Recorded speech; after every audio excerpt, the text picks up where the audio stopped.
평생교육, 사실 잘 연상을 한국 사회에서는 잘 안 하는데요.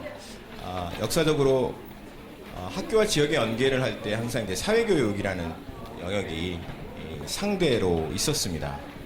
근데 이제 지금 마을교육 공동체의 정책 사업이 진행되는 과정에서는 교육청이 중심이 돼서 또 학교가 마을에 말을 거는 이제 이런 방향이 이제 학교에서 마을을 향하고 있습니다. 그래서 마을엔 누구와 말을 걸까 할 때 굉장히 어려움이 있습니다. 그냥 마을이라는 건 굉장히 막연하다고 할까요? 그런데 이제 뭐 구미 선진국이나 일본 같은 나라에서는 학교 밖 교육으로서의 사회교육이 그런 파트너로서 역할을 해왔습니다. 우리나라도 부분적으로 이제 평생교육 혹은 사회교육이 구축되고 있지만 오늘은 이제 일본은 어떻게 하고 있는지 하고 또 최근에 서울시 평생학습센터로서 모두의 학교라는 그런 실험 어떻게 진행되고 있는지 두 발표를 듣겠습니다. 그리고 사례로서 토론으로서 이천시의 사례 그리고 창원시의 사례를 가지고 토론을 해주실 겁니다. 시간이 많지 않아서 시간을 아끼기 위해서 그냥 바로 한 분씩 한 분씩 소개 드리면서 시작하도록 하겠습니다. 첫 번째 발표는 일본의 사회교육과 학교교육과의 연계에 대해서 일본 동경대학교의 이정현 교수님 모시겠습니다. 박수로 환영해 주시기 바랍니다.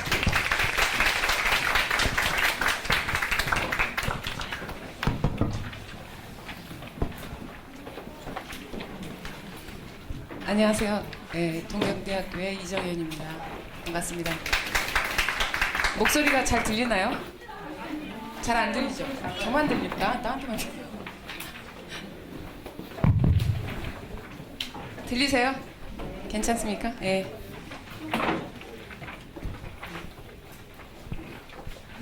제가 대학에서 강의를 할 때는 이 숫자보다 더 많은 학생들 앞에서도 하는데 별로 안 떨리는데 오늘은 괜히 떨리네요. 간만에 한국에서 발표를 하게 돼서 그런 것 같아요. 예, 한국어로 발표할 일이 별로 없어서 오히려 더 그게 더 떨리네요.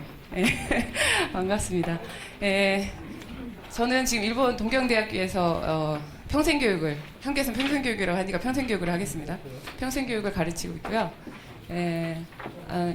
양 교수님께서 일본의 이제 지역과 요즘에 한국이 마을 공동체라든지 마을 교육 공동체가 굉장히 이슈화되어 있어서 그거 관련해서 이제 학교가 또 요즘에는 또 주목을 받고 있다 하셔가지고 그 관련해서 평생교육이 어떤 역할을 하는지에 대해서 얘기를 좀 해달라 하셔가지고 제가 뭐 이 분야를 굉장히 파서 공부하는 그런 전문가는 아니고요. 근데 요즘에 일본에서도 학교하고 지역사회 연계는 굉장히 이슈입니다. 특히 정부가 굉장히 이 분야를 좀 밀어붙이는 경향이 있는 그런 경향이 있어서 좀 그런 정책적인 부분을 중심으로 오늘 말씀을 드릴 것 같고, 그다음에 실천적인 부분 몇 가지 사례 뭐 자료집을 보시면 두 군데를 제가 선정을 했는데 저희 연구실에서 이제 계속 공동 연구를 하거나 했던 곳이에요. 그리고 일본에서도 굉장히 유명한 일본에서는 별로 안 한국에서는 별로 안 알려져 있는데 요즘에 한국에서는 얘기를 들으니까 이토록 멋진 마을이라는 그것 때문에 후쿠이가 굉장히 주목을 받고 있는 것 같은데 평생교육 쪽에서 일본 평생교육 쪽에서는 후쿠이보다도 더 유명한 곳입니다. 그러면 곧바로 들어가도록 하겠습니다. 이거는 제가 이제 검색하다가 일본어로 쓰여 있는데 보시면 제3의 장소가 아이들의 시야를 넓힌다라고 이렇게 세로로 쓰여 있는 게 그런 거고요. 그래서 첫 번째가 가정이고 그다음 두 번째가 학교고 제3의 장소는 뭐 지역이나 여러 분야가 되겠죠. 그래서 다양한 사람들로부터 아이들은 배운다라고 이제 밑에 이렇게 쓰여서 오늘 이번 주제하고 굉장히 맞는 것 같아서 퍼왔어요. 일단 이 학교와 지역의 연계를 얘기할 때 한국도 지금 왜 이 마을에 주목하는가, 학교에 주목하는가라는 것은 사회 문제가 있기 때문이죠. 그렇죠? 당면한 과제가 있기 때문인데 일본도 마찬가지입니다. 한국하고 굉장히 가까운, 뭐 지금 굉장히 사이가 안 좋아가지고 어제 뉴스 보고 아이고 하필이면 이럴 때 발표를 해가지고 그런 생각을 했는데 굉장히 같은 문제를 안고 있는 아마 세계에서 가장 가까운 그런 나라가 일본이라고 생각하거든요. 지리적으로도 그렇고 안고 있는 문제도 굉장히 비슷한 나라라서 아마 지금 여기에 제가 4가지 정도 들었는데 이게 일본에만 뭐 한정되는 얘기는 아니라고 생각합니다.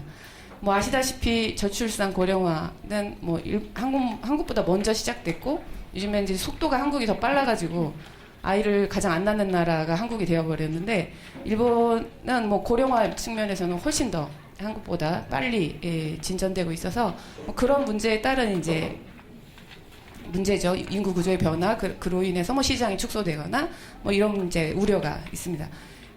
나중에 이제 구체적으로 얘기를 할 거고요. 그다음 대도시로 극심한 이제 집중인데 뭐 이거는 한국이 더 심하니까 뭐 말씀드리나만 한데 일본도 동경을 중심으로 한 수도권으로 굉장히 집중을 하는 추세가 있고 그리고 앞으로 더 그럴 것이다라는 이제 예측이 있습니다.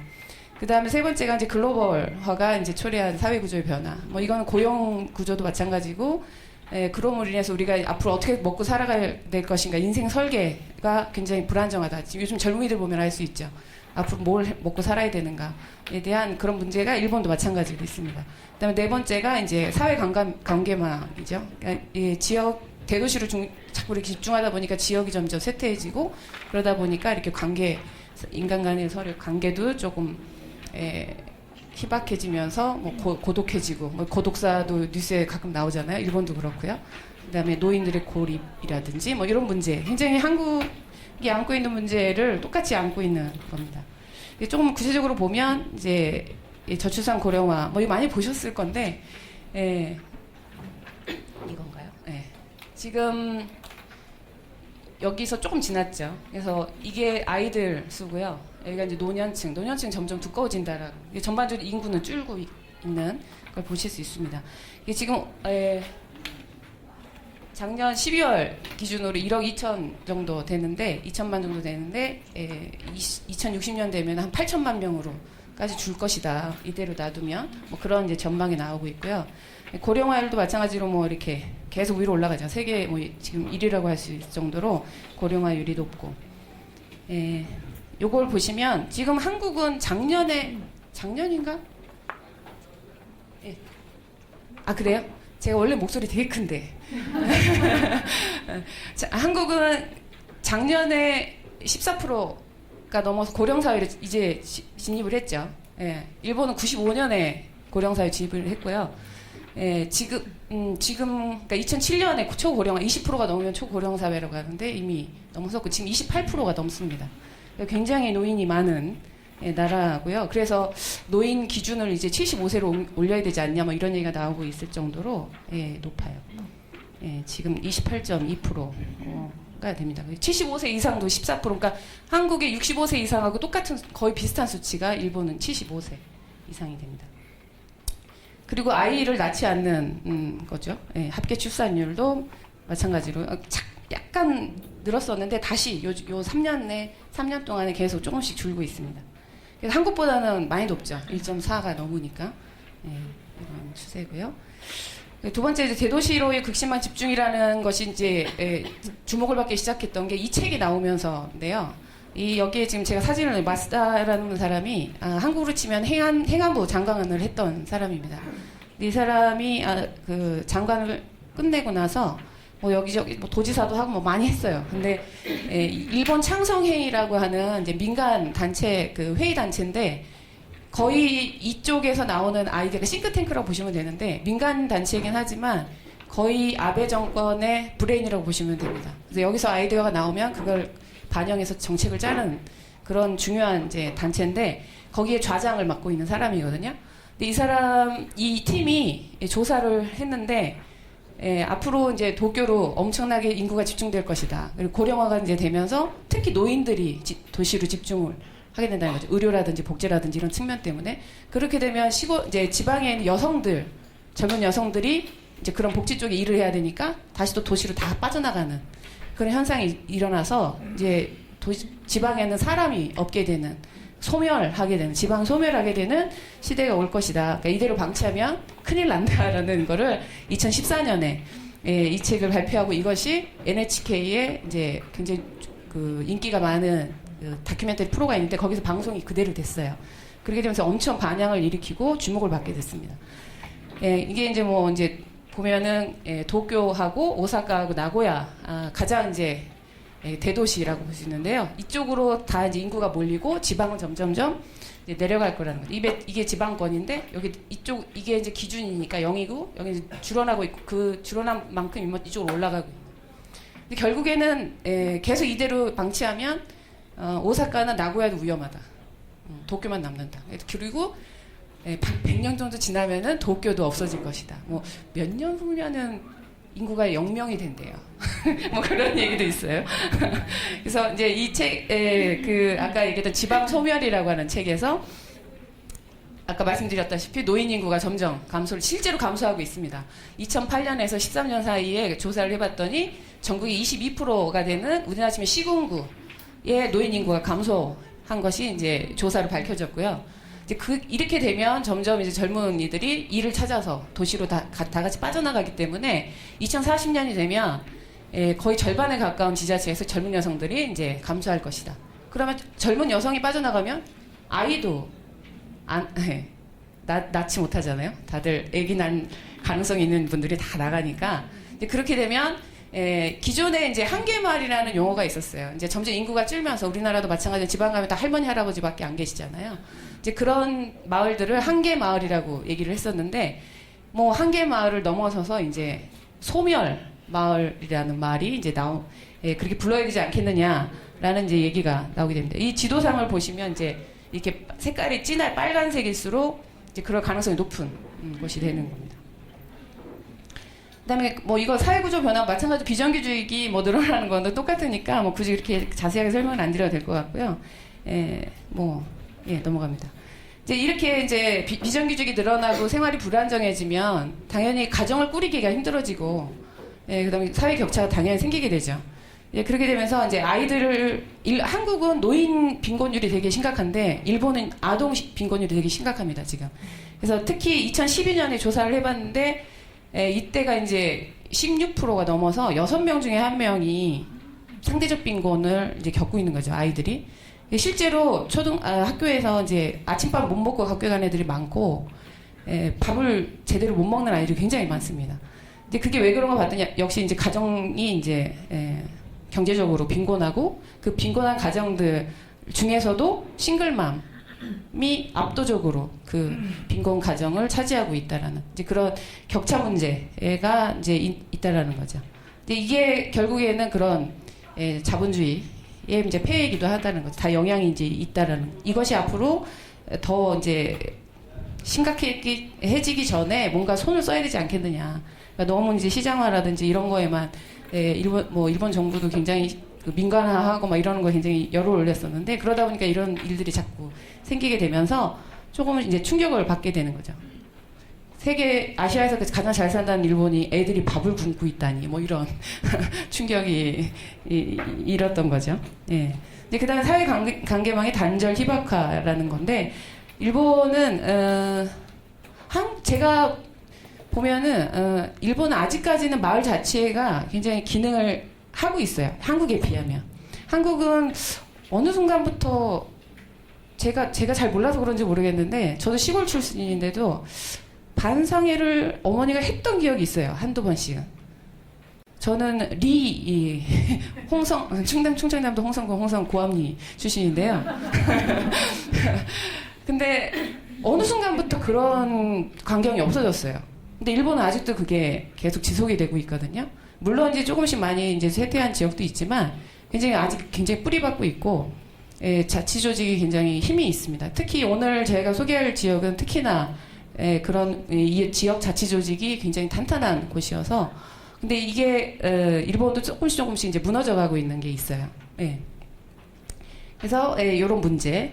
그다음에 독거노인 문제는 뭐 한국하고 마찬가지이고요. 이렇게 혼자 사는 노인들이 굉장히 많이 늘어나고 있고, 이제 이런 문제들이 쫙 한번 이렇게 봤는데, 이제 말 공동체에 왜 우리가 주목하는가? 이제 한국도 이 말 공동, 물론 일본에서 말 공동체란 말을 쓰지는 않습니다. 그냥 뭐 지역이라든지, 뭐 이런 말로 쓰는데 공동체라는 말은 약간 좀 일본어로 하면 약간 어감이 이상한 부분이 있어서 잘 안 쓰는데 거의 그래도 지역이란 말을 쓸 때는 거의 똑같은 의미를 쓰니까. 근데 이제 일본도 굉장히 지역을 중시하거든요, 요즘에. 근데 그 이제 주목하는 이유가 왜인가라고 봤을 때 뭐 이런 이제 초고령 사회라든지 인구가 감소하면서 더 이상 이제 복지국가가 아니다. 정부가 다 해줄 수 없다라는 거죠. 이거는 뭐 어쩔 수 없는 문제인 것 같아요. 아무리 이제 뭐 권리를 주장해도 돈이 없는데 어떻게 해요? 이 사람이 주는데. 이제 그렇게 되면서 일본 정부가 글씨가 보이나요? 어떻게 해야 되는가? 적은 돈으로 뭔가 이렇게 효율을 높여야 되기 때문에 그러다 보니까 이제 지역 사람에 관심을 갖기 시작하면서 지금 주요 이제 한국으로 치면 뭐 무슨 부죠? 뭐 행안부라든지 교육부라든지 이 내각부가 지방 창생이라는 말을 이제 꺼내면서 앞으로 이제 지방이다. 지방을 살려야지 나라가 산다. 뭐 이런 식으로 다 지방에 집중을 하고 있어요. 뭐 방재훈련도 마찬가지죠. 그 3.11이 있고 나서 동일본 대진이 있고 나서는 더더욱 서로 이렇게 도와줘야 되는 그런 관계를 만들지 않으면 무슨 일이 닥쳤을 때 헤쳐나갈 수 없다라는 이제 그런 문제가 있고, 총무성, 그다음에 문부성, 그다음에 이건 이제 한국의 뭐 보건복지부 같이 후생노동성도 전부 다 케어라든지 이런 문제도 전부 다 지역 단위로 가장 작은 단위에서 주민들이 자치적으로 할 수 있는 그런 거를 조금씩 이제 강조하는 정책이 계속 나오고 있어요, 최근에. 근데 그거를 제도를 만들어서 이제 밑으로 내려보내면 다 될 것 같잖아요. 안 돼요. 돈이 있을 땐 해요. 마찬가지입니다. 일본도.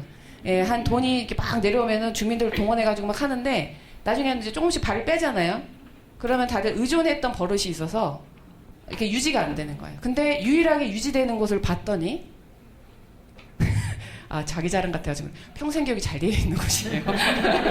그게 결국엔 하고 싶었던 얘기인데 말 자체가 탄탄한 곳, 스스로 학습하는 능력을 갖고 있는 지역들이 그걸 잘하더라. 어떤 정책을 어떤 부서에서 내려보내도 이미 그들은 계속 해왔던 일들이기 때문에 그 정책을 내려오면 자기들이 상의해가지고 만들어가는 거예요. 근데 그렇지 않은 곳은 돈이 있을 때는 동원해서 막 하는데 돈이 딱 떨어지면 안 하는 거죠. 근데 이거에 이제 중앙 부처 직원들도 느끼는 거예요. 그러면서 잘 되는 곳을 다 조사를 해봤더니 다들 그 일본에서 사회교육이라고 하는데요. 공민관이라고 하는 요즘에 한국으로 치면은 뭐 주민자치센터라든지 평생학습관이라든지 뭐 이런 곳들이 튼튼한 거, 잘 되어 있는 거 그런 쪽이 잘 이게 되고 있더라는 것에 그래서 요즘에 오히려 문부과학성보다 총무성이라든지 다른 부서에서 지금 그 사회교육 평생교육 시설을 눈독 들이고 있어요. 다 가져가려고. 그래서 지금 법도 막 그 개정해가지고. 다른 부서에서도 할 수 있게 가져가려고 하고 막 이래가지고 지금 문제가 있는데 그 정도로 중요하다. 마을 공동체가 잘 되어 있는 특히 마을 교육 공동체가 잘 되어 있는 것이 이런 모든 정책을 내려보냈을 때 잘 되고 있다라는 거.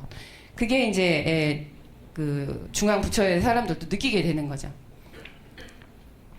그 결국에 그건 뭐냐면은 내려보냈을 때 시민이 깨어있어야 된다는 거예요. 그걸 이끌어갈 만한 시민적인 기반이 마련이 돼야 되는데 그게 하루아침에 안 되잖아요. 오랜 기간에 자기들 스스로 자치라고 하는 거를 스스로 배우고 스스로 만들어가고 그 토대가 되어 있는 곳이 된다는 거예요. 근데 그러기 위해서는 교육이라는 것이 필요하죠. 물론 여기서 교육이라고 하는 것은 학교 교육처럼 어떤 지식을 주고 이런 것만 얘기하는 건 아닙니다. 차차 얘기를 할 건데요. 그다음에 이제 마을 만들기라든지 일본에서도 뭐 마치즈쿠리라고 해가지고 마을 만들기 똑같이 쓰는데 기존에는 일본에서는 이제 주로 마을 만들기를 많이 할 때 주된 그 역할을 했던 것들이 이제 공민관이 이제 대표적인 사회교육 시설이거든요. 사회교육 시설이고 그다음에 행정하고 마을 자치회가 굉장히 같이 많이 이걸 이끌어 왔었어요. 근데 요즘에 더 이제 넓혀야 된다. 대학도 거기에 참여해야 되고 기업도 참여해야 되고 그다음에 NPO 이제 시민단체라든지 같이 협력해야 된다. 그리고 학교도 마찬가지다. 그동안 학교가 굉장히 일본도 폐쇄적이에요. 뭐 한국하고 거의 비슷하다고 보면 되는데 교사들이 너무 바빠가지고 잔업은 기본이고 일본 직업군 중에서 가장 우울증이 많은 직업이 교사입니다. 예, 그 정도로 굉장히 힘든 그 상황에서 마을 만들기 말은 좋은데 마을 공동체 만들자고 학교에다가 같이 뭐 하자고 하면 교사들이 다 난색을 표해요. 한국도 그렇죠. 예. 그런데 이제 시대가 아까 막 앞에서 보셨듯이 여러 문제가 있다 보니까 어쩔 수가 없어요. 해야 되는 거예요. 예, 다 같이 해야 된다는 이제 그런 위기 의식이 일본에서 지금 일고 있다. 아동이 이제 줄고 있고, 겹친 얘기입니다. 근데 학교 통폐합이 막 되면서 아예 학생들이 줄어들고 아이가 주면 학교도 없어지잖아요. 그렇죠?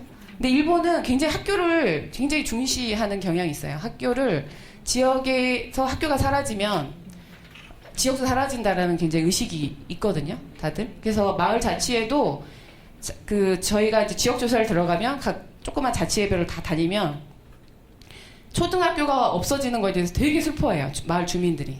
그게 힘인데 아이들이 있어야지 뭔가 마을 만들기 할 때도 힘이 생기고 미래가 보이고 이러는데 어른들만 있으면 미래가 없는 거예요. 예, 그래서 이제 학교라는 것이 굉장히 중요하기 때문에 어떻게든 이 학교를 유지하려고 노력하는 움직임들이 좀 있거든요. 예, 그래서 이제 지방 창생과 이제 학교 혁신에 대해서 좀 보면 시간이 얼마나 됐죠? 많이 지나갔나요? 죄송합니다. 빨리빨리 하겠습니다. 이제 이런 문제들이 있으면서 이제 교육부에서 이제 한국으로 치면 교육부죠. 이제 답신이라고 해서 이제 법을 만들고 하기 전에 자문을 구하는 곳인데 중앙교육심의에서 이제 학교와 함께하는 이제 지역과 함께하는 학교라고 하는 이제 너무 길어서 이제 줄여서 얘기를 하면 이렇게 세 가지 답신을 한꺼번에 같은 날 냈어요. 근데 그 중에 첫 번째 이제 제가 색깔로 표시해놓은 부분 이 이제 지역과 함께하는 학교인데 그 중에 가장 대표적인 이제 사업이 지역학교 협동본부 설치하고 커뮤니티 스쿨이라고 하는 거예요. 이건 조금 설명을 드리겠습니다. 그 다음에 이제 2020년 내년부터 본격적으로 초등학교부터 새로운 학습 지도열, 그러니까 교육과정이죠. 한국으로 치면. 그게 전반적으로 실시를 되는데 거기서 내걸고 있는 가장 큰 것이 사회에 열린 교육과정이에요. 이제 학교가 닫혀 있어서는 안 된다. 이제 학교에서만 아이가 이렇게 커는 건 아니다. 완성되지 않는다, 인간은. 사회에서 다 같이 키워야 된다라는 것이 이제 나오고요. 그래서 커뮤니티 스쿨은 뭐냐면 간단하게 얘기하자면 학교 운영에 지역이 관여하는 겁니다. 같이 협력해서 해야 된다. 그동안은 예를 들어 교장이 뭔가를 이제 계획을 기본 방침을 세운다거나 인사를 한다거나 할 때 교직원 임용을 한다거나 할 때 이 학교 운영 협의회라는 걸 만들어가지고 거기에 이제 지역 주민들이 참여하거든요. 그 사람 요 협의회하고 같이 협의해서 만들어야 되는. 그러니까 이제 학교 단독으로는 안 된다라는 거죠. 그 다음에 학교 지원 지역본부라고 하는 건 2008년부터 이게 이제 뭐냐, 이거는 아까 얘기했던 커뮤니티 스쿨하고 다른 건 이거는 학교 운영에 같이 협력해서 하는 거고, 요거는 학교 아이들 교육에 지역이 참여해서 서포트해주는 거거든요. 그래서 뭐 주로 이제 주민들이 자원봉사로 이제 뭐 와서 수업도 해주고 지역 체육활동도 같이 하고 뭐 이런 이제 제도입니다. 이건 2008년부터 했는데 이거를 더 이제 2016년 이후에 더 그동안은 일방적인 지역에서 학교로 일방적인 서포트였는데 그렇게 하면 안 된다. 같이 연계해서 협동하는 걸로 해야 된다 해서 이제 이름을 바꾼 것이 지역학교 협동이라고 바뀝니다. 그래서 이게 2015년부터 하게 되는 거고요. 그래서 거기에 이제 중요한 역할 중에 하나가 이제 사회교육이 이제 국민간을 포함한 사회교육이 굉장히 큰 역할을 하고 있다는 거죠. 이거 사례를 할 시간 있나요? 없죠? 해야 돼요? 물론 이제 굉장히 많은 지역들이 있는데 그 중에서 저희 연구실에서 계속 이제 공동 연구를 했던 지역인데 사회교육으로도 굉장히 유명한 지역 중에 하나인데요. 그 지역에서 이런 정책과 상관없이 뭐 지자체 자체에서 이제 아이들이 자꾸 줄니까, 그리고 이 지역은 이이다시라는 곳은 나가노현에 있는 그 동계올림픽 했던 거기에 이이다시라 조그만 인구가 한 10만밖에 안 돼요. 근데 4년제 대학이 없다 보니까 아이들이 고등 졸업하면 나가서 안 돌아오는 거죠. 아이들이 점점 줄고 하니까 어떻게 하면 돌아오게 하거나 아니면 남거나, 그러니까 남지 않더라도 언젠가는 돌아올 수 있는, 그러려면은 뭔가 아이들이 지역에 대해서 알고 사랑하는 마음이 있어야 되는데 우리처럼 그렇게 교육을 해가지고는 아이들이 안 돌아오죠. 그래서 지역인 교육이라는 거를 이이다시하고 그다음에 마츠모토라고 하는 대학이 있는데 그 대학과 그다음에 이제 고등학교 하나, 여기는 이제 상업고등학교, 공업고등학교 같이 이제 들어가 있는 그런 고등학교인데 거기하고 이제 조인을 해가지고 지역인 교육을 커리큘럼 안에 아예 넣는 겁니다. 그래서 이제 지역을 사랑하는 그다음에 리더가 될 수 있는 아이들을 양성하자. 그래서 여기에 이제 관계를 했던 마츠모토 대학 교수가 이런 말을 하는데 굉장히 저는 이 말이 인상이 깊었어요. 그러니까 우리가 아이들한테 지역에 돌아와 지역에 남아라고 하는데 저부터도 안 돌아오고 싶거든요. 저는 제 고향에. 왜냐하면 아침 학교에 가갖고 밤 9시 정도? 10시까지 자율학습을 했어요. 야간 알잖아요. 저랑 비슷한 세대는. 도시락 2개 싸갖고 가가지고. 지역에 대한 추억이 없어요. 아는 게 없고. 당연히 애착이 안 가죠. 뭔가 내 고향을 떠올랐을 때 친구 얼굴이 떠오르고 지역 어르신 얼굴이 떠오르고 뭔가 재밌었던 추억이 떠올라야지 언젠가 한번 돌아가 살고 싶다는 생각이 날 텐데 전혀 그런 게 없으니까 갈 생각이 딱 어디든 좋아. 뭐 꼭 고향에 가서 살아야 되나? 뭐 이런 생각이 드는 거예요. 근데 여기서는 이제 같은 맥락이죠. 아이들한테 어려서부터 그런 여러 가지 추억이랑 경험을 많이 관계를 만들어주지 않아 놓고서는 오라고 해도 돌아오지 않는다라는 거죠. 그러니까 이제 뭐냐면 어려서부터 지역에 이 아이가 설 자리를 만들어주고 역할을 주고 그리고 지역 어른들이 자꾸 이렇게 뭔가를 그 아이한테 기대를 하고 하면 그 아이가 애착을 저절로 갖게 된다는 거죠. 그런 생활 속에서 자라다 보면 이제 그런 교육을 학교에서 해야 된다. 지역에서 해야 된다라는 겁니다. 그래서 커리큘럼 자체에 1학년부터 3학년까지 다 이렇게 체계화시켜서 넣어서 가르치고 있습니다. 이런 식으로. 그래서 이제 이거를 할 때 마츠모토 대학이 이제 전문적인 관점에서 어드바이스를 하고 학교에서 이제 고등학교에서 하는데 오사이메 고등학교라는 것을 하는데 여기에 이 공민관에 한국으로 치면 평생학습관이라든지 이런 사회교육 시설인데요. 여기에 전문 직원이 있습니다. 일본에서는 공민관 주사라고 하는데 주사들이 여기에 이제 같이 가서 수업을 같이 합니다. 코디네이트를 하면서 교사와 공민관 주사가 같이 이 지역인 교육을 프로그램 같이 돌리거든요. 그래서 지역에 같이 들어가서 주민들하고 인터뷰도 하고 같이 뭐 프로젝트도 하고 뭐 이런 식으로 뭐 지역 과제를 발견해서 나중에 이제 발표도 하고 뭐 이런 이제 거를 3년간에 걸쳐서 하는 겁니다. 근데 이게 이제 그런 사진이고요. 활동하는 사진들이고 이렇게 이제 맛집이 같은 데 가가지고 자기들이 뭐 물건도 개발해서 팔아보기도 하고 그다음에 이제 매년 발표를 이제 하고요. 그 다음에 이제 이거 통학합숙은 이담만 아니라 다른 지역에서도 많이 해요. 이건 이제 공민관 같은 데서 일주일 정도 요즘 아이들이 형제가 없잖아요. 1명이나 뭐 2명 정도니까 단체 활동 같은 걸 안 해보고 형제도 없고 해서 일주일 정도를 그 마을에 지역의 아이들이 공민관 같은 데서 같이 합숙하면서 학교를 가는 거예요. 부모 없이. 부모 오면 안 돼요. 절대. 그러니까 지역 주민들이 같이 보살펴주면서 그러니까 아이들이 저절로 지역에 대해서 알게 되죠. 다양한 프로그램도 학교 끝나고 오면 같이 어울리고 이건 통학합숙이라고 하는 건데 이거는 여러 지역에서 하고 있습니다. 이제 이거 할 때도 굉장히 공민관 역할이 굉장히 큽니다. 그 사회교육 전문 직원이 어드바이스를 많이 하고 코디네이트를 많이 하거든요. 근데 이거는 여러 지역의 사진을 제가 좀 갖고 온 거고요. 노인분들도 와서 노인분들도 여기서 굉장히 자기가 설 자리가 있다는 것 때문에 되게 좋아하세요. 이런 장면들입니다. 그래서 이제 자세한 내용은 제가 뭐 논문을 뭐 조금 분량이 많지 않아서 좀 간단하게 쓰긴 했는데 그걸 보시면 될 것 같고 결국에 이제 평생 마을 교육 공동체 만들기 왜 평생 교육이 필요한가 아까 말씀드렸다시피 주민의 역량을 키우는 거가 중요한데 그러려면 주민들이 뭔가 이렇게 모여서 뭔가를 할 수 있는 장이 우선 필요하거든요. 일본은 그것이 한국으로는 해방 이후, 일본에서는 전쟁 이후라고 하는데 공민관을 전 지역에 다 만들었어요.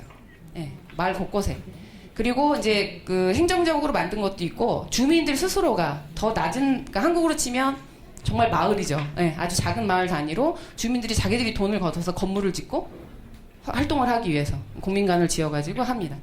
그거까지 설명하려면 좀 많이 시간이 걸리는데 그런 장을 보장을 하면서 거기서 학습도 하고 놀이도 하고 교류도 하고 하면서 저절로 그 지역에서 알게 되고 의식이 높아져 가는 거예요. 그래서 주민 자치 의식이 하루아침에 만들어지는 게 아니고 어떤 프로그램을 돌려서 갑자기 만들어지는 게 아닙니다. 굉장히 오랜 동안, 그러니까 일본은 거의 70년 가까이를 이거를 계속 해온 거예요. 그러다 보니까 굉장히 겉으로는 화려하지 않아요. 여러분들 일본에 가보신 분들 많으실 텐데 일본은 겉으로는 굉장히 화려하지 않은데 얘기를 하다 보면 그 각 주민들의 내공이 어마어마해요. 그냥 일반 평범한 주민인데 우리들 시민단체에서 활동하는 분들 같이 얘기를 해요. 예, 놀래요. 노인분들까지도. 예, 그게 이런 기반을 만들어줬기 때문이 아닌가라고 생각을 하고요. 거기에서 이제 자취의식도 향상이 되고 그렇게 함으로써 지속 가능한 사회가 만들고 아이들도 그 안에서 자라는 거죠, 당연히. 보고 자라기 때문에 똑같은 것을 하게 된다라는 거예요. 이게 이제 뭐 그 제가 소개하는 2- 보시면 이제 지역 구조인데 가장 중요한 게 이 자치공민관이라는 게 인구 10만이에요. 근데 자치공민관이 103개나 돼요. 그러니까 우리나라 치면 읍면동보다 더 낮은 단계에 이제 제가 태어난 고암리 단위에 하나씩 공민관이 있다고 보시면 돼요. 예, 그거를 주민들이 자치적으로 자기들이 돈 걷어서 운영하고 하는 거거든요. 예, 이게 이렇게 많은 지역이 굉장히 잘 됩니다. 그 어떤 제도를 내려보내도 사업을 내려보내도 그 힘이 있다 보니까 주민의 힘이 있다 보니까 그다음에 이거는 그 2- 옆 동네 마츠모토시 거의 라이벌 같은 지역인데 이 지역도 똑같습니다. 이 지역은 이제 2다보다는 2배 정도 인구가 많아 20만이 넘는데 여기도 보시면 여기 마을 자치공민관 주민들이 만든 공민관이 거의 500개 그러니까 488개 마을 자치회가 있는데 거의 480개 정도의 자치 공민관이 있어요. 거의 대부분의 마을에 있다고 보시면 되고, 근데 이것뿐만 아니라 이제 행정에서 만든 각 구별로, 동별로 만들어준 이제 공립 공민관도 있고요.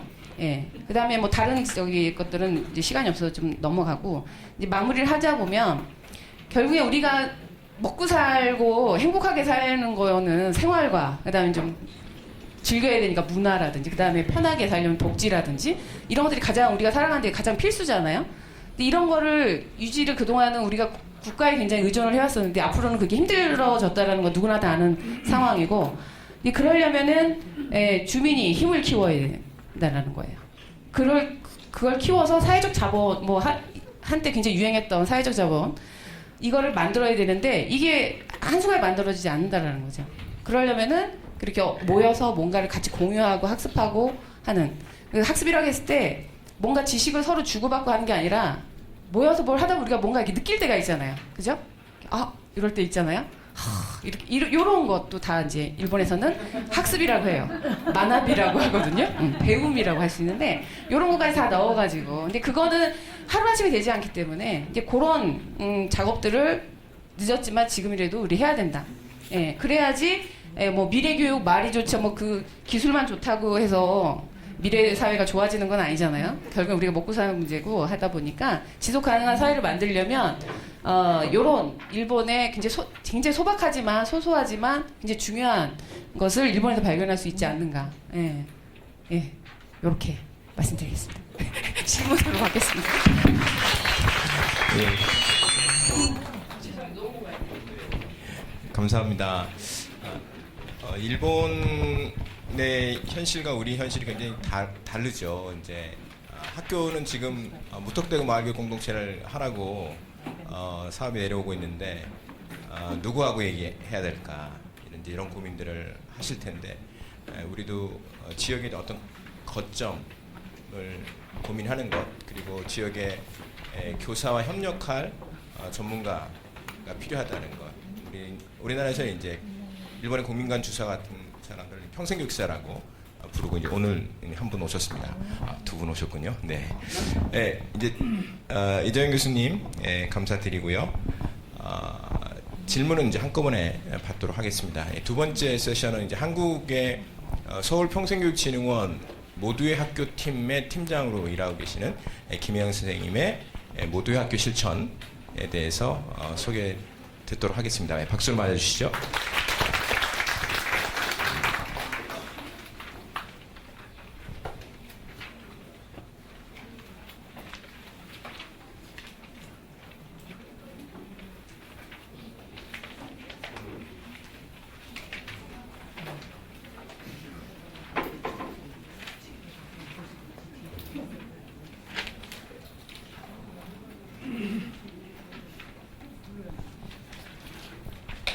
네, 다시 인사드리겠습니다. 저는 서울시 평생교육진흥원의 모두의 학교 팀을 총괄하고 있는 김영애랍니다. 반갑습니다. 아마 저희 설명서에 나갈 때는 학교와 지역사회 연계를 위한 평생교육 기간 활용 방안으로 나갔을 거예요.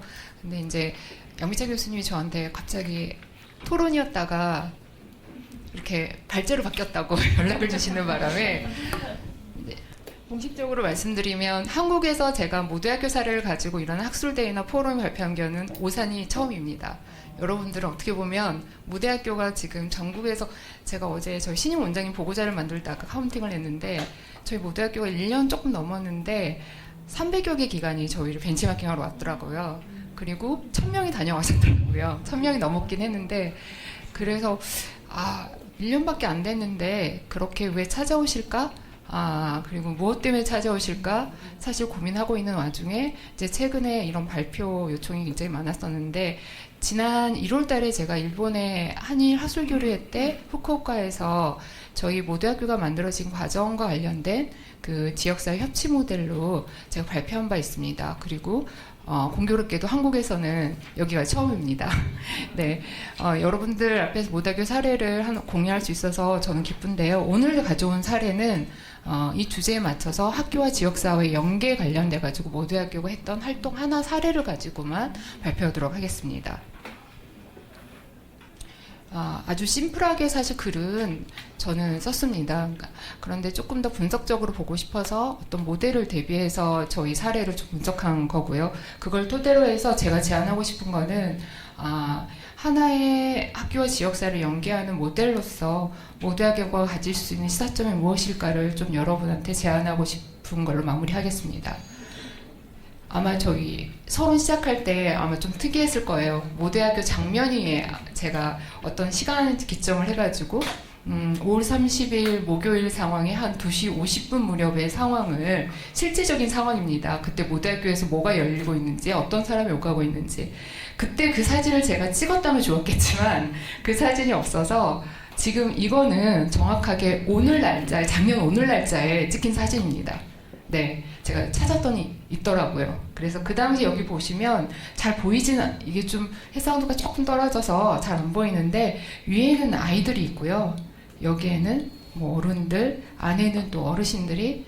그래서 모대학교는 아마 여러분들이 학교에는 학령인구 세대들만 가는 곳 아닐까? 아까 이정현 박사님께서 교수님께서 팀으로서 학교라는 이야기를 했는데 사실 모대학교를 운영하고 있는 팀은 서울시진흥원의 모대학교 팀이거든요. 그래서 또 어떻게 보니까 또 그 말이 오버랩 되면서 여기에 이 팀이 저희는 굉장히 많은 여러 세대들이 모여있는 팀이 모대학교를 활용하고 잘 놀고 있다 그런 생각이 듭니다. 그래서 이 모대학교를 조금은 그래도 여러분들이 아마 처음 들어온 분도 꽤 많으실 것 같아서 간단하게 소개를 하고 오늘 본론의 이야기를 하자면 저희가 학교라는 이름을 가지고 있어서 두 가지 오해를 받습니다. 하나는 교육청 시설이냐 그리고 정규학교의 어떤 코스를 담당하고 있느냐 그리고 장애인 시설인지 아는 분도 있어요. 약간은 용어가 이제 그런 소외계층을 포괄하고 있다고 생각하는 거인 것 같아요. 그리고 이게 소재지가 금천구에 있습니다. 서울시에서는 한 기퉁이에 있습니다. 그래서 약간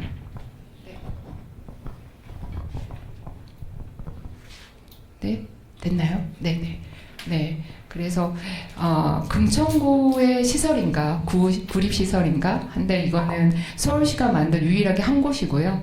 시장님이 무시험을 주셨는데 약간 새로운 평생학습 모델을 제시하는 곳이 됐으면 하겠다 뭐 그런 이야기를 해주셨는데 여기는 서울시의 평생교육 정책기관인 시도단의 평생교육 진흥원들이 있어요. 서울시도 있는데 서울시 평생교육 진흥원에서 모대학교 팀이 총괄 기획하고 운영하고 있는 곳입니다. 네, 그리고 특이한 거는 이 공간이 아이러니하게도 45년 동안 중학교 교정으로 썼던 공간이에요. 대립여 중에서 출발해서 2016년 3월까지 하늘중학교였고요. 근데 하늘중학교가 제가 이따 잠깐 설명드리겠지만 없어진 게 아니라 이전했거든요. 근데 이전한 곳에 이렇게 모대학교가 생겼습니다. 그러니까 모대학교를 가장 설명을 잘할 수 있는 단어가 무엇일까 제가 생각해 봤어요. 많은 자료가 있지만 딱 이 한마디인 것 같더라고요. 모대학교의 모든 사업들이나 프로젝트들이 이 정신을 기초로 해서 만들어집니다. 그래서 예를 들면 모대학교는 강의형이 없는데 왜 그런가요? 저희가 생각하는 이 두 가지 신조 때문인 것 같습니다. 나와 우리를 새롭게 배우는 새로 배움터이자 평등한 관계에서 서로 함께 배우는 서로 배움터. 그러니까 그래서 모대학교의 특이한 현상은 클래스에 들어가 보면 누가 선생님인지 알아채기가 참 쉽지 않습니다. 그런 상황들을 펼치고, 그리고 모대학교 프로그램을 보면 다들 사람들이 약간 새로운 것 같다고 이야기해요. 근데 유사하기도 하거든요. 근데 뭐가 새롭다고 할까? 그거는 저희가 사업을 기획할 때 가지고 있는 저희 스태프들의 기조이기도 합니다. 그리고 특징을 제가 한 두 가지 정도, 모대학교가 다른 데랑 정말 차별화된 포인트는 무엇이었을까? 그러니까 두 가지가 있더라고요.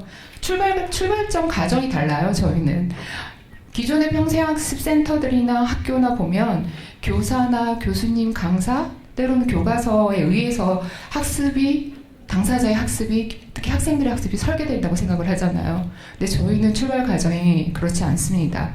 이 말은 제가 한 말은 아니고요. 여러 인류학자, 사회학자들이 한 영어로 뭐 이런 용어들을 쓴 말이 있어요. 환경이 인간의 학습을 설계하는 것이 전문가가 의해서 인간을 학습하게 만드는 건 아니더라. 우리도 그렇잖아요. 어떤 상황 때문에 내가 어쩔 수 없이 이걸 배워야 되고, 어떤 상황을 해결하기 위해서 뭔가를 찾고 하잖아요. 그 과정이 학습이 아니면 무엇이겠습니까? 그래서 저희가 생각하는 출발점은 누구나 배움을 스스로 설계할 수 있다는 가능성에서 출발하고요. 그렇다면 이 가능성에서 출발한다면 어쩌면 시민이 기존의 평생 수혜자만 되는 공공의 섹터들의 서비스가 있었기 때문에 어쩌면 한 번도 학습의 주체자가 되는 기회와 경험이 없지 않았을까? 그래서 우리는 이런 것들을 제공하는 그런 플랫폼이 되고자 했습니다. 그게 하나의 특징이고요. 두 번째는 참 이 용어를 이제 서울시 유관기관에서 많이 씁니다. 네, 여성가족들은 저희가 따가지고 거기 여성 자아를 돕는 뭐 실험실 그렇게 잡더라고요. 그래서 저희가 평생학습 일종의 실험실입니다. 보통은 정책연구소는 있잖아요. 근데 우리가 뭔가 실천을 이룰 때 굉장히 정책 보고서는 잘 나옵니다. 근데 구현하는 상황을 보면 제가 이제 현장에서 저도 연구자였기 때문에 이 진흥공에 오고 나서 모대학교 프로젝트를 하면서 제가 느낀 거지만 정말 매뉴얼이 배포된다고 되는 게 아니에요. 상황이 다르고요. 그랬을 때 그런 것들의 하우에 대한 게 구체성이, 과정이나 그런 것들이 누군가가 다양하게 실험해보지 않는다면 굉장히 좋은 정책을 실패할 확률이 높다는 경험을 많이 하고 있습니다. 그래서 모대학교는 이런 실험실로서 다양한 것들을 구현해보는 연구를 하기로 했습니다. 일종의 시민이 서로 배움, 새로 배움의 주인공이 되는 실험과 개발이라고 할 수 있겠습니다. 네, 여기 좀 작아서 저희가 폰트가 좀 깨져서요. 네, 잘 안 보일 것 같은데 아무튼 저희가 이런 식의 실험들을 어떤 프로그램과 시민학교를 스타트업 시킨다거나 그런 실험들을 하고 있습니다. 네, 이제 제가 본격적으로 이 연구를 이 발표를 하게 됐던 프레임을 좀 정말 왜 1년 조금 넘은 모대학교의 이 경험을 공유해야 될까, 좀 내 나름대로 좀 배경과 목적을 좀 생각을 해봤는데요.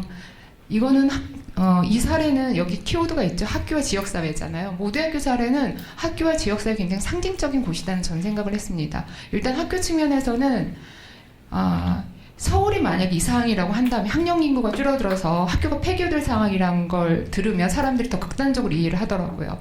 지방은 그렇다는 걸 다 이해하는데 서울이 이렇게 학교가 폐교되고 있다는 것들을 현실로 느끼면 사람들이 이게 얼마나 앞으로 곧 그리고 현재 닥치고 있는 상황인지를 체감을 하던데, 네, 이 공간이 그렇습니다. 흥일초등학교가 폐교된 자리로 하늘중학교 이전됐습니다. 이거는 학령인구가 줄어들어서입니다. 금천구 지역의 학령인구가 줄어들어서 한 초등학교가 폐교가 결정이 됩니다. 그리고 2016년도에 그 옆에 신흥초등학교 통폐합이 되고 그 흥일초등학교 자리로 중학교가 이전하면서 나온 유휴시설을 서울시에서 헐지 않고 그 공간을 리모델링해서 모대학교를 만든 것입니다. 그리고 또 하나는 아까 제가 이제 일본에서 발표했던 사례이기도 한데요. 모대학교 이 건물을 보통은 건물 리모델링이나 건물은 서울시도 공모를 해서 전문 건축사무소에서 도면을 만듭니다. 근데 이 건물은 특이하게 이 도면을 시민들과 주민참여 워크숍을 통해서 완전히 다 바꿨습니다. 그러니까 이 공간 인테리어도 지금도 여전히 바뀌고 있는데요. 아이들의 공감 탐험대라는 프로젝트를 통해서 바뀌고 있고요. 이 도면도 주민참여 워크숍을 통해서 완전히 변화됐습니다.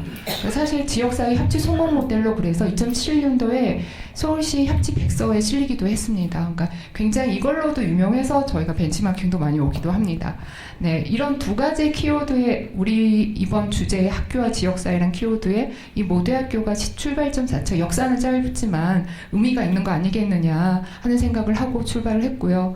특히 이제 모대학교는 여기 학교가 대상으로 하는 10대만을 주로 이제 뭐 10대만 있는 건 아니지만 10대를 주 대상으로 하는 정규 학교의 아이들을 포함해서 전 세대 시민들을 위해 이제 서비스하는 공간이고 특히나 수혜자에서 배움의 주체자가 되는 기회와 경험을 제공하는 프로젝트를 하고 있는데 여기 저희가 몇 가지 예를 들어봤는데 저희 프로젝트들이 어느 하나가 치중됐다기보다 전 세대가 진짜 옵니다. 그래서 다들 벤치마킹 오신 분들이 깜짝 놀라세요. 모대학교는 진짜 전 세대가 다니네요. 그런 이야기를 합니다.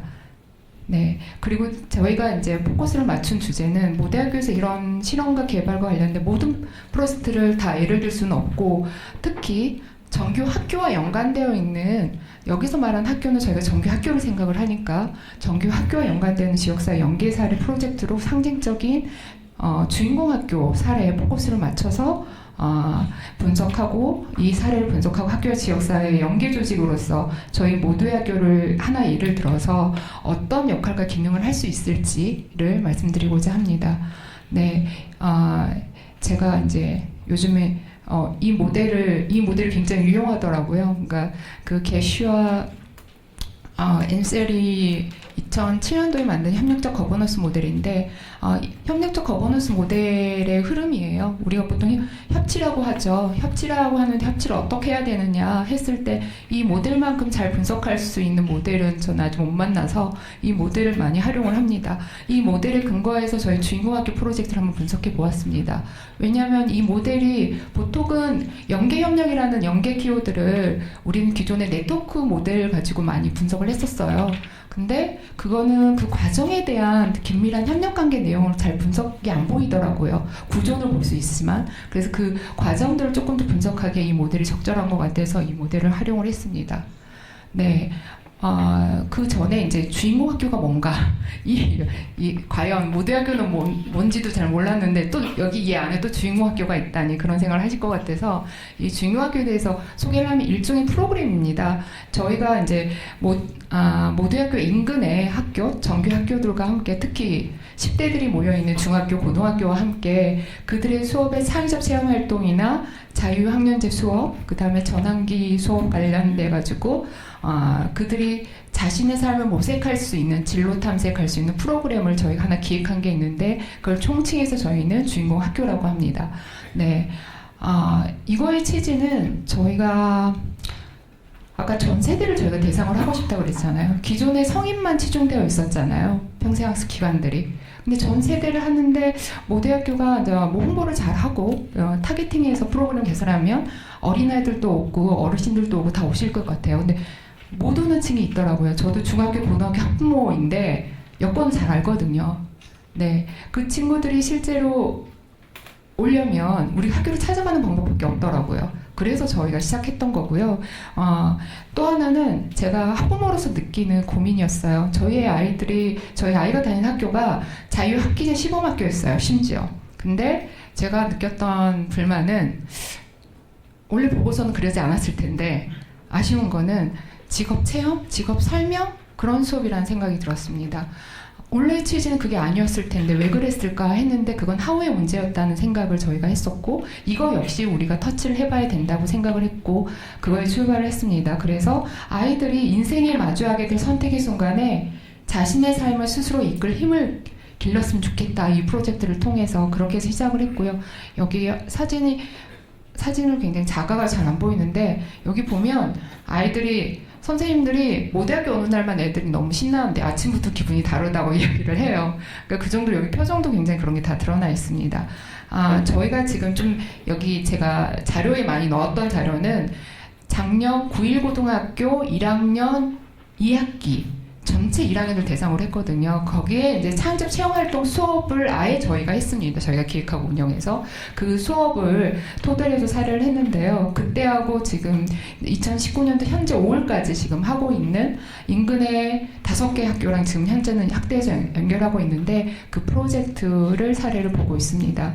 네, 이제 그 사례 하나하나를 그 거버넌스 모델에 근거해서 차근차근 설명을 드리면 이 협력 거버넌스가 형성됐던 연계 협력 사업이 추진됐던 상황을 먼저 좀 설명을 드릴게요. 저희가 2018년도 3월달에 오픈했습니다. 작년 3월에 저희가 이제 연계 협력 사업을 하는 사업이 있어요. 모대학교 차원에서는. 그리고 또 취지가 여기 써 있지만 지역이 찾아오기를 기다리기보다 우리가 지역을 찾아가자고 생각을 했어요. 근데 가까이 학교가 5분 거리에 중학교가 2군데나 있는 거예요. 그래서 먼저 2개 학교를 추천다녔고 그리고 나머지 그 2개 학교만 가면 안 될 것 같아서 인근의 15개 중학교를 다 돌았습니다. 학교장님 배로. 그래서 협력사업을 저희는 이런 식으로 협력사업을 하면 될 줄 알았거든요. 그들의 필요 자원을 수요조사하고 그 다음에 파트너를 탐색하고 그거에 근거해서 소통 방법을 구안하고 구체적으로 그거에 따라서 사업을 기획하고 진행하고 네, 저희가 정말 무지했더라고요. 네. 여기 제가 써있잖아요. 학교 상황에 대해서 밖에 채널에서는 디테일하게 모르더라고요. 3월 달에는 이미 1년치가 다 끝난 상황이 있더라고요. 그리고 일하는 방식도 저희랑 달랐습니다. 협력이라는 거는 저희는 협력은 당연히 이렇게 해야 된다고 생각했지만 학교 쪽은 강의기획서가 상상이 나온 걸 가지고 가구 여부만 하는 게 협력이라고 생각하고 계시더라고요. 그래서 물론 우리가 커뮤니케이션을 하기 전에 너무 학교 상황과 그런 여건에 대한 이해가 부족했구나 하는 게 이 상황이었고요. 다행히 저희 소득은 있었습니다. 학교 선생님들 얼마나 창의적 체험 활동이나 자유학년제 수업 때문에 고민이신지 지역사회 이런 걸 대신해주고 자원을 연계해줄 만한 곳이 얼마나 필요하신지 그러니까 뭐 어떻게 성사는 안 됐지만 실제로 그랬고요. 네, 근데 우연찮게도 이게 이렇게 작년에 하반기 추진할 수 있었던 거는 9.19 여기 사례 좀 제가 예를 들어 썼지만 9.1고등학교의 학교장님과 선생님들이 대단했어요. 저희를 우연하게 남부교육청에서 연수 코스로 정한 바람에 그때 참여하셨다가 학교장님을 모시고 연구부장님이 저희 학교를 방문했어요. 그래서 9.19는 저희 모대학교에서 좀 차를 타고 가야 됩니다. 인근이긴 한데. 그런데도 불구하고 이런 프로젝트를 저희가 해보고 싶었는데 올해 저희 실수로 너무 늦게 찾아와서 못했다 하니까 기꺼이 하반기 수업을 여기 보시면 이제 여기 좀 잘 안 보여서 저희 페이지에 보시면 그 상세하게 나와 있습니다. 그 표로 되어 있는 거 보면 네 그런 내용들을 토대로 해서 좀 보시면 될 것 같고요. 여기 보시면 핵심은 협력 네트워크 방식이 굉장히 특이하다는 걸 보실 수 있을 거예요. 저희 공식화된 채널도 했지만 애초에 처음에 프로세스를 할 때 모대학교는 이런 식으로 일을 하는데요. 협력 방식에 대해서 좀 과정마다 수시 회의와 정기적인 회의에 대해서 합의해 주시면 저희가 한번 같이 해보겠습니다. 근데 뭔가 계획서를 하나 가지고 와서 그대로 추진합시다 하면 저희는 못할 것 같습니다. 그래서 사전에 이거에 대해서 9.1고등학교에서 오케이를 해주셨어요. 그리고 여기 나오지만 굉장히 결과 공유나 여기 중간에 화면도 나오지만 이 과정에서의 결과 공유도 우리가 반드시 같이 하자는 이야기까지 충분히 협의된 상태에서 이 제도가 설계됐고요. 추진이 됐습니다. 네, 그 협력 과정을 핵심적으로 내용을 과정을 보면 이렇게 요약할 수 있을 것 같아요. 저희가 어떻게 이 연계가 이루어졌는지 일단은 면대면 대화가 출발점이었고요. 그러니까 무조건 면대면 대화가 중요한 것 같더라고요. 공식화된 이메일이나 소통보다는. 그리고 저희가 20회 이상씩 면대면 회의를 했더라고요. 횟수를 세보니까. 사실 그거보다는 저희 담당 더 많다고 해요. 그리고 그걸 통해서 저희가 지속적인 만남을 통해 신뢰가 형성이 됐고요. 그리고 그 과정에 담당자 그리고 학생들 모든 스태프들이 몰입을 하더라고요. 학생들도 사실은 저희 요구조사라든지 그거 학생들한테 다 받았기 때문에 많이 참여를 했습니다. 그리고 이걸 통해서 저희들이 하나된 이해관계가 존재했고요. 네. 시간이 얼마 안 남았다 해서 빨리 끝내려고 막 넘겼더니 네 그리고 나서 이제 저희가 이 프로젝트에서 학생들 입장에서 요구조사 교사와 협력관계 속에서 과정이 모두 다 디테일하게 공유되다 보니까 이들 사이에 거부는 굉장히 강화되는 특징이 있었어요. 그리고 또 하나는 마지막에 결론적으로는 작은 성공이라고 했지만 학생들의 만족도가 극단적으로 확 매번 할 때마다 정말 달랐어요. 그래서 제가 다 넣을 수는 없어서 몇 개만 발제해서 저희 넣었는데요. 학생들이 진짜 이거 수업했다고 자신의 사람 되돌아볼 수 있겠어? 저희도 그렇게 생각을 했거든요. 이게 장기적이어야 되는데 근데 의외로 되더라고요. 학생들이 다른 그러면 저희도 실제로 놀랐던 프로젝트입니다. 그리고 협력 추진 체계 이 협력 과정의 가장 중요한 핵심을 또 좌우하는 게 리더십이라고 해요. 그 게시라 안쉘 모델에서는. 근데 저희는 보니까 리더십이라는 게 외곽에서 존재를 했더라고요. 거기 학교장도 그렇고 저도 사실은 그 구조 쪽에서는 합의한 다음에 빠져 있었고 담당자들 사이에서 의사결정과 소통이 진행되게 했습니다. 그 구조가 특징적이라고 할 수 있겠습니다. 이제 마지막 정리를 하자면 제가 이제 이 내용도 좀 분석하다 보니까 학교와 지역사회 연계기관의 요건이 이런 걸 수도 있겠구나 생각을 했습니다. 정리해보면 협력기관 간 소통의 방식 지속적이고 굉장히 상호회의적이다. 그리고 두 번째, 기획 방식이 공급자 방식이 되면 안 되겠구나. 수요자 중심이어야 돼. 그 수요자는 당사자일 수도 있지만 관계자일 수도 있다는 거죠. 또 세 번째, 협력 과정에서 누구나 다 아는 내용이세요. 만나야 된다. 근데 실제로 그렇더라. 그런 이제 과정들이 있었고요. 그리고 특히나 저희가 이거를 과정 설계라는 방식을 쓴 건데요. 보통 우리가 뭔가를 설계할 때 처음에 서두에 다 설계를 합니다. 근데 저희는 과정에 계속 설계 방식을 수정을 했거든요. 그러니까 모든 학교의 특징적인 교육 설계 방식이에요. 저희는 한 번 설계되고 중간에 설계를 또 수정하기도 하거든요. 그리고 네 번째는 지역사회 자원을 잘 이해하고 학교 학생 요구를 토대로 해서 프로그램을 설계할 수 있는 전문가였어요. 저희 스태프들이 여기 써있지만 가장 많이 스트레스 받는 게 본인들은 이분들 강사를 섭외하는 게 아니거든요. 그러니까 늘 같이 기획해야 되는 상황이 있으니까 지역사회 자원이나 그런 인프라에 대해서 굉장히 열려 있어야 돼요. 그리고 요구 기반의 설계에 대해서 익숙하지 않은 사람은 저희 조직에서 굉장히 살아남기 힘들어요. 물론 그런 친구들도 있지만 여전히 이제 그 부분에 도전을 받고 있습니다.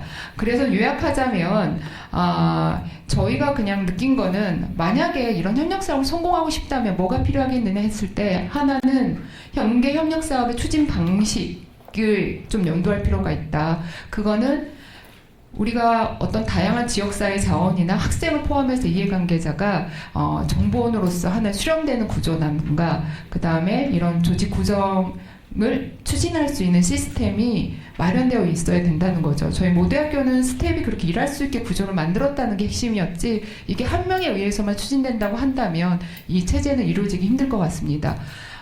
그래서 좀 소소하지만 여러 학교의 지역사회 연계 중간조직 모델이 있는 걸로 알고 있습니다. 기존의 교육지원청이 전통적으로 그 역할을 했었고요. 그러나 이 모두학교처럼 평생교육 기관이 그 역할을 한다면 이 세 가지 포인트가 아닐까 싶어요. 지역사회 다양한 주체와 연계 협력하는 역할, 그 다음에 전 세대 지역사회 구성원의 그런 지원할 수 있는 체제 속에서 하나의 대상으로 학교를 보는 거, 그리고 세 번째는 단순하게 교육 프로그램을 개발하고 제공하는 차원을 넘어서 이 관계자들과 이런 방법론을 연구하고 연수까지 제공할 수 있어야 되지 않을까 합니다. 네, 오늘 발표는 여기서 마무리하겠습니다. 감사합니다. 네, 감사합니다. 더 듣고 싶으시죠? 네. 일본 사례도 그러셨을 텐데요. 나중에 더 시간을 내야 될 것 같아요. 네, 지금 저희가 1시간 15분에 이렇게 꾸겨 넣어가지고 이 정말 중요한 사례들을 이렇게 듣고 있습니다. 게다가 오전에 또 저희 시간이 계속 밀려가지고 5분 늦게 시작했고요. 끝나는 건 똑같이 해달라고 주최 측에서 그러는데 그냥 제 임의로 그냥 2시 50분까지 하려고 합니다. 대부분은 이제 다음 세션에도 여기 계실 분들이 많으실 것 같아서 10분만 쉬는 걸로 할 거고요.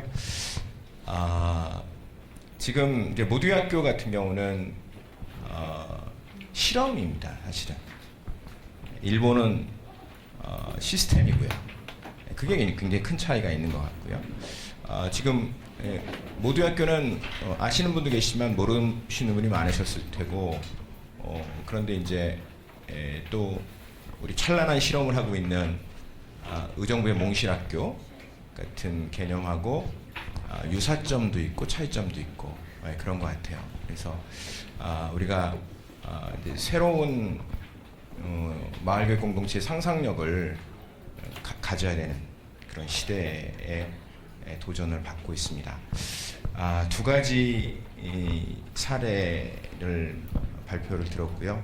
이제 연결해서 토론하는데 오히려 두 분의 토론은 각 지역의 지역사회에서 주민 교육을 어떻게 했는가, 거기에 이제 아동 청소년도 포함되어 있는 그런 굉장히 오랜 역사를 갖고 있는 그 책자 하나 더 받으셨죠?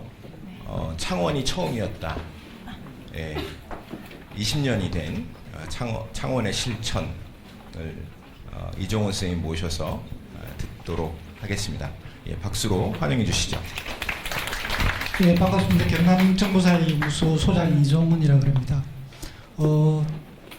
제가 이렇게 토론 자료를 따로 이렇게 제출하지 않아가지고 매번 어디를 갈 때마다 드는 부분이 25년에 대한 부분을 10분에 다 이야기하기는 정말 힘들거든요. 그래서 오늘 여기 몇 분 정도 오시는지 여쭤보니까 80분 정도 오신다 그래가지고 제가 책을 딱 80권을 들고 왔거든요. 그래서 그보다 더 많으셔가지고 책이 좀 부족한데 양해를 바라고요. 요거는 2005년도 정도 사진일 겁니다. 봉곡 사회교육센터. 사회교육센터. 우리 양병장 교수님 굉장히 좋아하시는 용어인데, 저 때는 평생 사회교육센터였습니다. 그리고 저 사회교육센터 건물은, 사회교육센터를 위해서 만든 건물이 아닙니다. 창원이 고향인 사람들이 공단이 되면서 이주했던 동네에 저렇게 건물을 지어준 거죠. 근데 저 건물이 놀고 있으니까 저희 단체가 이런 공간이 비어 있구나. 그래서 여기서 마을 학교를 하자, 도서관을 만들자 해가지고 사회교육센터라는 명칭을 얻게 된 거고, 제가 사회교육센터, 평생교육센터, 평생학습센터, 마을 도서관, 작은 도서관을 용어가 막 섞일 건데 그게 다 그냥 같은 거라고 생각하시면 됩니다. 그리고 제가 2005년도, 6년도, 7년도까지만 제가 뭐 사서분들 그리고 평생교사분들 말 만들기 이런 공간에서 이야기를 하면은 저 사람이 도대체 무슨 이야기를 하는 거야 라고 이야기를 하시더라고요. 그런데 2010년 이후로 해가지고 좀 시대가 많이 바뀌었고, 그래서 마을 도서관을 이야기하더라도 평생교육 이야기하고 좀 복합적으로 요즘 같은 더한 자리가 열리기 때문에 제가 이야기하기는 훨씬 더 좋습니다. 요거는 지금 창원시에 있는 창원시가 재정을 지원하는 도서관 평생학습센터 숫자입니다. 62개거든요. 근데 위에서 의창구, 성산구는 창원시가 2010년에 통합을 했습니다. 2010년 통합을 했는데 통합 당시에 109만이었고 지금 현재 105만입니다. 그래서 3개 시를 통합을 했거든요. 대한민국이 하나뿐입니다. 그래서 원래 의창구하고 성산구가 기존의 창원입니다. 그래서 보시게 되면은 평생학습센터가 의창구에 15개, 공립작은도서관이 5개가 20개가 있고, 성산구에 평생학습센터가 11개, 공립작은도서관 7개 가지고 17개가 있죠. 그죠? 그래서 37개가 있습니다. 절반이 넘죠. 그리고 나머지 부분은 굉장히 적게 있거든요. 그래서 원래 창원을 중심으로 했고 그 뒤에는 저 정책이 제대로 안 됐기 때문에 그냥 자연 발생적으로 그냥 불어난 숫자라고 보시면 됩니다. 그래서 제가 이야기할 부분은 의창구와 성산구 사례라고 보시도 좋습니다.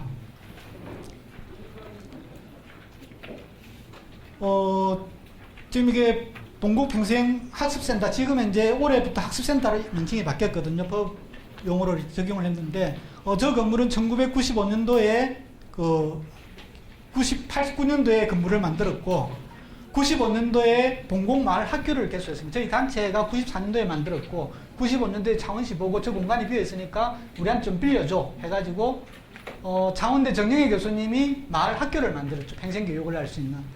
그래서 95년 저 공간에서 종이접기 이런 걸 막 했습니다. 아이들하고 같이 이렇게 마을 프로그램 진행하고, 그 다음에 96년도부터 창원시로부터 저 건물을 저희들이 위탁을 받게 됩니다. 95년도에 지방선거가 있어가지고 그때 무소속 시장님이 되고 저희들이 제안했던 정책이 창원시에 수용되면서 96년부터 위탁을 하게 되는 거죠. 그리고 96년도에 마을 도서관을 개관하게 되고 98년도에 막 복합적으로 불리던 말을 사회교육센터라고 하자 해가지고 사회교육센터라는 명칭을 98년도에 얻게 되고 창원시 그 용역계약서의 사회교육센터가 됩니다. 그리고 2010년도 통합이 되면서 이렇게 되고 이렇게 된 거거든요. 그러니까 이 과정이 있다라는 겁니다. 뭐 설립된 건 한번 보시면 될 거고 책 안에 잘 나와 있습니다. 오늘 제가 이야기 드릴 부분은 이게 95년도에 나온 부분인데 마을 도서관에서 자료정보 도서관의 역할, 사회교육, 문화예술 이거 역할들을 해야 된다라고 저희들은 규정을 했습니다. 그것이 연구소 혼자 하는 것이 아니고 행정과 지역사회와 함께 해야 된다라는 저희들이 나름대로 95년도에 그랬던 그림이고요. 이거는 97년도에 제가 한글에서 그린 그림입니다. 그래서 마을 도서관에서는 무엇을 하느냐? 교육 공동체를 하자. 정보 공동체를 하자. 문화 공동체를 하자. 자치 공동체를 하자. 그러면은 건강한 마을 공동체가 되지 않겠느냐. 그래서 저런 내용들을 도서관 안에 담아야 되고 주민들과 함께 해야 된다는 부분을 정리를 한 거죠. 그래서 이 부분은 민간 협력 사업으로 그리고 시민사회단체 혼자 할 수 없기 때문에 저희들은 사례를 만들면 이걸 정책하는 것을 저희들이 염두에 뒀습니다. 그래서 시의 행정의 사례로 만들고 그 다음 조례를 만들고 법 제도까지 만드는 그래서 작은 도서관 지금 지원 조례가 만들어져 있죠. 이제 그런 저희들이 입법 활동까지 이제 그렇게 마무리를 합니다. 뭐 요거는 역할이니까 그냥 보시면 되고요.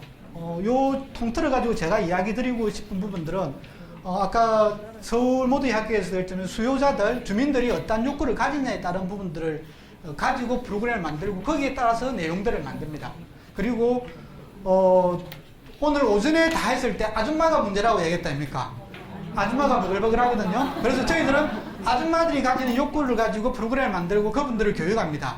지역사회에서. 그리고 이분들이 교육을 하고 나면은 지역사회에서 함께 활동을 합니다. 이분들이 마을 학교도 만들고 아이들을 가르치기도 하고.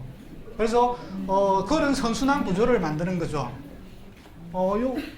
여기 동아구연 하시는 분들인데, 자녀 욕구에 해가지고 동아구연을 배우기 시작한 거죠. 자녀를 데리고 와가지고. 그러면서, 여기에 빠지게 되고, 직접 이제 이런 활동을 다 스스로 하는 과정들입니다. 그래서 동까지 하는 이런 과정들을 겪었고요.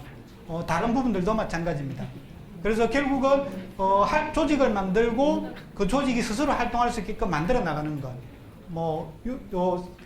창원주 마을 강사 양성을 해가지고 이분들이 생태학습을 아이들하고 같이 동네 산에서 이렇게 숲에서 진행하는 이런 과정들을 가지게 되고요. 그리고 저 과정을 거쳤던 분들이 지금 무엇을 하느냐?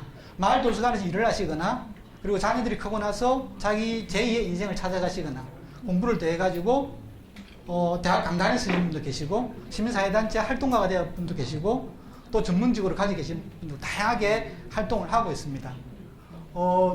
저희 단체가 처음 만들 때 일본의 공민관 사례 그리고 지역사회에서 그 민간 도서원 사례 그 다음에 미국의 커뮤니티 사례 요 부분들을 가지고 만들었었고 지역사회에 있는 다양한 영역의 분들이 함께가 조직을 만들었습니다. 그래서 96년도 7년도 때는 저희들이 요강원 시립대 사사키 치료 교수님하고 연계가 되어가지고 일본 공민관에 저희 실무자들이 연수도 갔었습니다. 뱅생학습사하고 사서분들이 그때 가서 느꼈던 부분들이 일본에 갔을 때 왜 전부 다 노인들에 대한 프로그램밖에 없을까? 우리는 아이들도 많고 주부들도 많은데 좀 안 맞다는 느낌들이 많았거든요. 그런데 지금은 이제 그 고민을 지금 저희들이 하고 있습니다. 20년이 지나고 나니까. 근데 아마 수도권은 지금 현재 그런 고민들이 들지는 않을 겁니다. 그런데 머지않아서 수도권도 지금 현재는 주부들이 많고 아이들도 많고 이렇게 하지만은 머지않아 어르신들에 대한 그런 부분들이 좀 필요하지 않을까 그런 생각을 하고요. 그래서 앞선 이렇게 사례들에서 조금 그런 부분들을 염두에 두고 거쳤던 시행착오는 좀 안 거쳐갔으면 좋겠다라는 생각입니다. 좀 계속 시간적 압박을 하고 있는데 지금 창원 같은 경우 새로운 도전을 맡고 있습니다. 여기 도교육청에서 장사님 와 계신데 창원에서 지금 이제 행복교육지구 사업을 경남도에 8개가 하고 있지만 창원 아직 안 하고 있거든요. 그래서 창원에서 그런 지구 사업을 어떻게 할 것인가. 그래서 지금 경남은 교육청 주도로 하고 있습니다. 그래서 시하고 어떻게 할 것인가. 그래서 제가 지금 드리는 부분들은 창원에 있는 뱅생학습센터가 기반 시설이 잘 됐으니까 이것과 같이 연계해서 하자라는 게 이제 제안을 드리는 거고, 그 다음에 창원시가 한 10몇 년 동안 정책이 없었습니다. 그러니까 지금 이제는 굉장히 강한 거죠. 그래서 새 판을 짜고 있습니다. 작년에 나름대로 좀 선거가 이렇게 돼가지고 평생학습과를 일단 부활을 시켰습니다. 그리고 지금 민주시민교육 같은 경우도 시민사회도 진행을 하고 있고, 그 다음에 지속가능발전 교육도 진행을 하고 있고, 생활문화예술교육 이런 것도 진행하고 있기 때문에 그런 부분들을 다 담아내는 방식으로서 이제 평생학습센터를 좀 만들어가면 좋지 않겠느냐고 하는 게 지금 이제 저희들이 좀 꿈꾸고 있는 부분입니다. 이상입니다. 예, 전혀 다른 세상 얘기 같죠. 예, 분명히 이제 지역은 지역의 고유의 시스템을 만들 그런 권한도 있고요. 그런 책무가 있는 거죠. 우리 지금 상태 그대로 놓고 간다는 건 현실적으로 어려운 얘기고요. 지금 창원 같은 경우는 평생교육사라는 전문가 그리고 사서 전문가가 여기에 한 명씩 배치되어 있는 상황이고요. 이천시로 넘어갔습니다. 지금 시간이 없어서 이천시는 주민자치센터는 다 주민자치 학습센터로 바꿔서 거기에 다 평생교육사를 배치하고 10여 년이 지났습니다. 이 상태에서 어떤 변화가 있었는지 좀 들어보겠습니다. 윤유진 선생님 모시겠습니다. 네, 안녕하세요. 이천시에서 온 윤진희입니다. 앞에 토론자분들이 말씀하신 것을 저는 주민자치 학습센터라는 평생학습 기관으로서 또 지역의 전문가는 지역의 평생교육사로서 풀어낸 것을 말씀드리도록 하겠습니다. 네.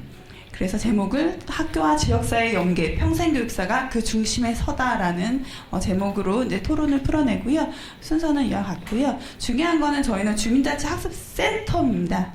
그냥 센터가 아니고 학습센터고요. 15개가 배치되어 있는데요.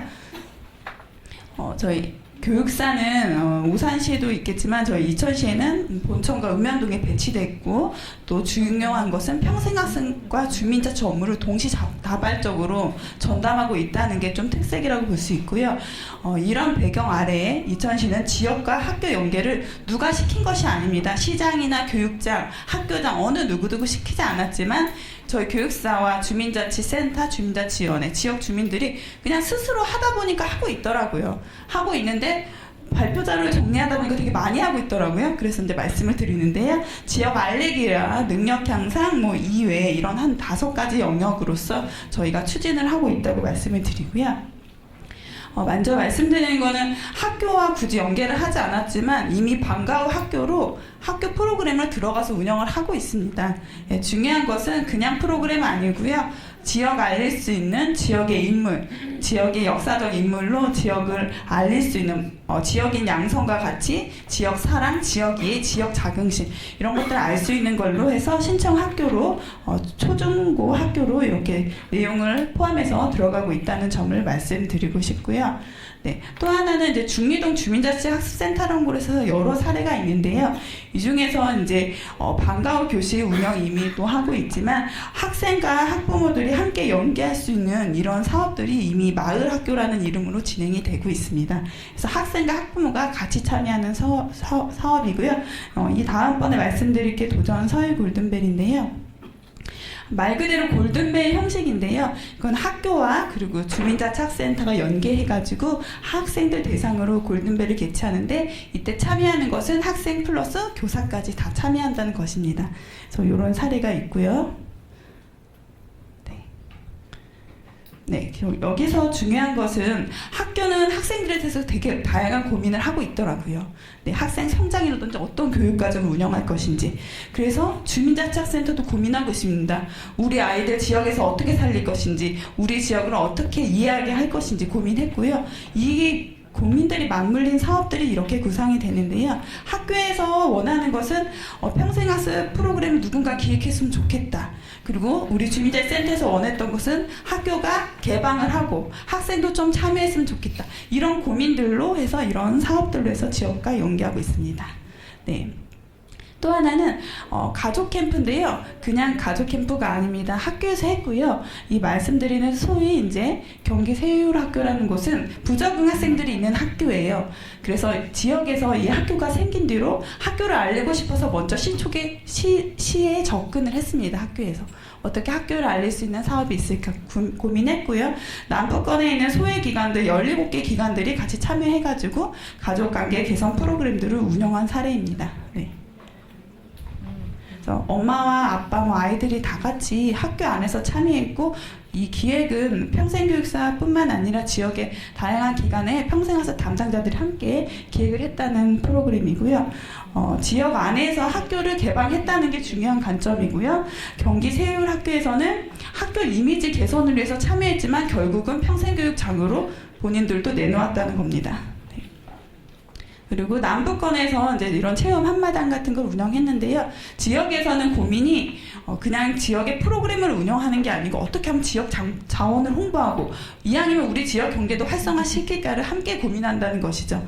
그래서 이런 학생들 대상으로 체험 프로그램을 운영했고요. 예, 그래서 지역의 기업이라든지 지역의 체험 마을들을 학생들을 끌어들여서 함께 체험할 수 있도록 했고 할 때 이런 참여 기관들이 주민자치센터 중심으로 해서 학교라든지 교회, 아동센터가 함께 공동으로 기획했다는 점을 사례를 말씀드립니다. 네, 마지막으로 또 초등학교 교과 경연대회를 말씀드리면요. 학교에서도 학교의 교과가 너무 딱딱한 이미지를 되게 고민을 하고 있었는데요. 지역에서 풀어냈습니다. 지역에서 학생과 교사, 학부모가 다 같이 참여해서 초등학교를 교과를 좀 살리고 지역에 보일 수 있는 기회가 없을까 고민한 끝에 저희 주민자치 평생학습 축제에 교과를 리메이크해서 선보이는 이런 또 사례가 있었습니다. 네. 말씀드리고자 하는 점은 이겁니다. 이천시도 그렇지만 다른 도시도 이렇게 풀어가야 될 것 같습니다. 앞으로는 이제 더 소번역별로 해서 읍면동별로 작은 하나의 평생학습 도시를 운영하셔야 될 것 같고요. 그리고 지역의 평생학습 네트워크 구심체는 다름 아닌 주민자치학습센터입니다. 이 주민자치학습센터가 중심이 되어서 또 주요 중심이 될 학교까지 끌어들어서 같이 우리 지역 안에서 우리 아이들을 어떻게 성장시킬 것인가 함께 고민하시고 그래서 아이뿐만 아니라 어른도 모두 다 함께 할 수 있는 이런 프로그램이 진행되어야 하고요. 이럴 땐 전문 인력, 즉 평생교육사 배치가 가장 중요하다는 것을 말씀드리고 이런 평생교육사 같은 전문 인력과 지역에 주민자치센터가 있을 경우에는 시스템화 되어 있기 때문에 시장이 바뀌건 군수가 바뀌건 계속 유지될 수 있을 것 같습니다. 그래서 이렇게 마무리를 하도록 하겠습니다. 감사합니다.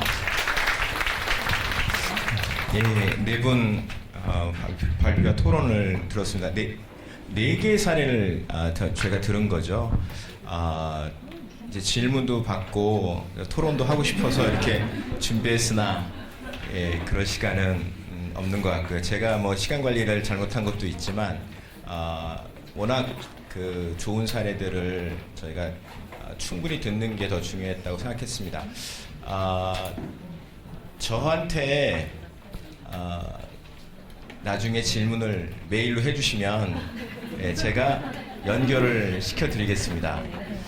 학교는 지금 지역에서 굉장히 고립되어 있죠.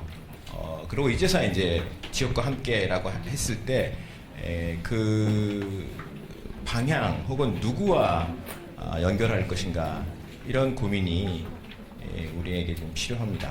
그래서 지역의 시스템을 좀 지역답게 만드는 그런 노력들이 좀 필요하다고 생각됩니다. 질문을 못 받게 된 상황이라는 것 때문에 제가 마무리를 참 하기가 어렵네요. 네. 지금 다 네 분 다 다음 세션에도 계실 거니까 다음 세션에 혹시 김용현 교수님께서 잘 운영해 주시면 질문을 같이 받을 수 있도록 하겠습니다. 여러분 수고 많이 하셨고요. 감사합니다. 다음 세션은